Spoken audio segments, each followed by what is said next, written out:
Hello students, this is Namrata from SEMStar Global School, and in the previous video we have already discussed the learning outcomes, that in the end what we will learn in this chapter, and a part of that we have also discussed about sea water and fresh water, the difference between sea water and fresh water, and uses of sea water and fresh water. Now in this video we are going to discuss about the next topic, water for all and measuring water, as well as clean drinking water and groundwater, and how can we save water.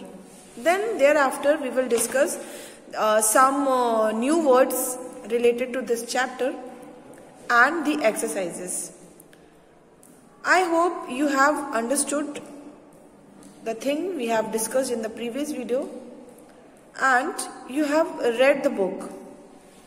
So let's begin with our next topic, that is water for all.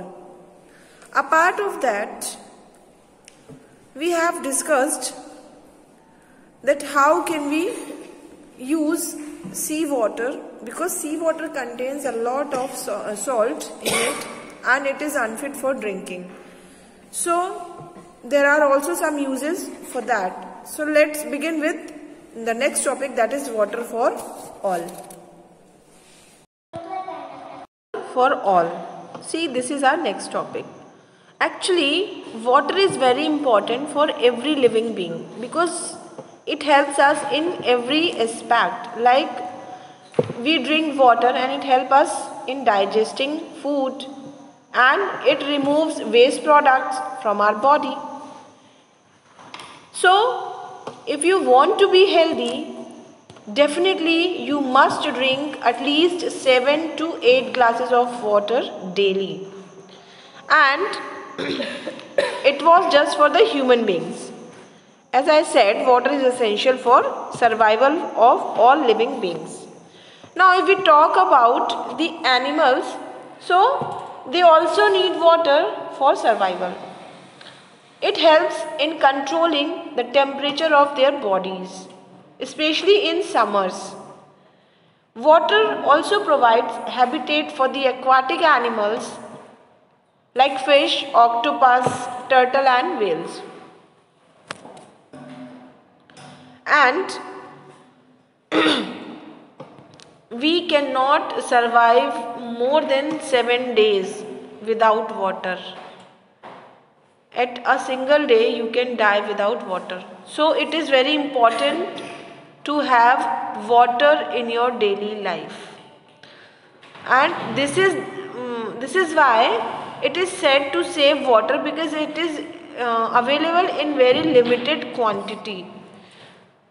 So now you understand why water is essential for human beings, because it helps us in digesting food and removing waste products. So what are the waste products that are removing from our body through water, like sweat, urine and many more things. So urine is totally liquid, that is waste, liquid waste of our body. Sweat is the liquid waste of our body. Okay. So now you understand why water is essential. And we have studied about the animals in the previous chapters. So some are aquatic animals, some are terrestrial animals, some are aerial animals, some are arboreal animals. So water provides habitat for the aquatic animals, and aquatic animals are those animals living inside the water, like fish, octopus, turtles and whales. In the same way, plants are also aquatic. Some plants are also aquatic, like lotus. Here in the book you can see it is written that animals also need water to survive, because it helps in controlling the temperature, as I said earlier.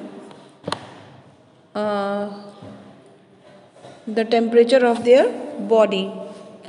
And when it is summer, it is very hot outside, so they need more water. And because some animals live in the dry area, so it is the type of their body that control the water wastage. Okay, and by sweating, the water controls the body temperature in summers. If we talk about the plants are those plants are called aquatic plants that found inside the water. And in plants also there are three types of aquatic plants. Like some plants are fixed deep into the water. Their roots are fixed into the water deeply inside the soil. So they are called fixed aquatic plant. Some are called submerged, that are float on the upper layer of the or the superficial layer on the water. And some are called submerged water. That means they are free to float on water, and they are having wax coating on their leaves, so that it cannot destroy because of the presence of the high quantity of water. So here one yellow column is given, that is knowing is fun. So what they are saying that World Water Day is celebrated every year on 22nd March. The first World Water Day, it was celebrated in 1993. So here we have discussed about water for all, that means for animals, plants and human beings. Now we will discuss how can we measure water. So we can measure the water by using different containers. Okay. So World Water Day is celebrated every year on 22nd March.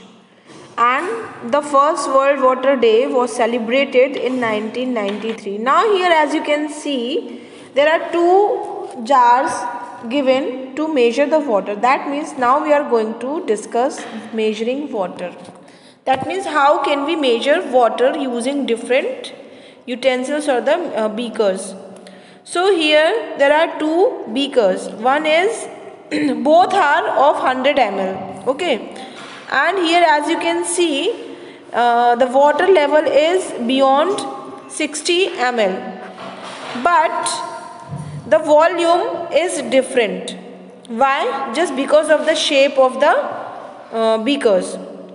So water can be measured using different kinds of measuring containers. So here the beakers are the containers, and water is measured depending on the quantity required. Absolutely. If you want to measure 100 ml water, that means you will need a beaker of more than 100 ml of limit. Okay.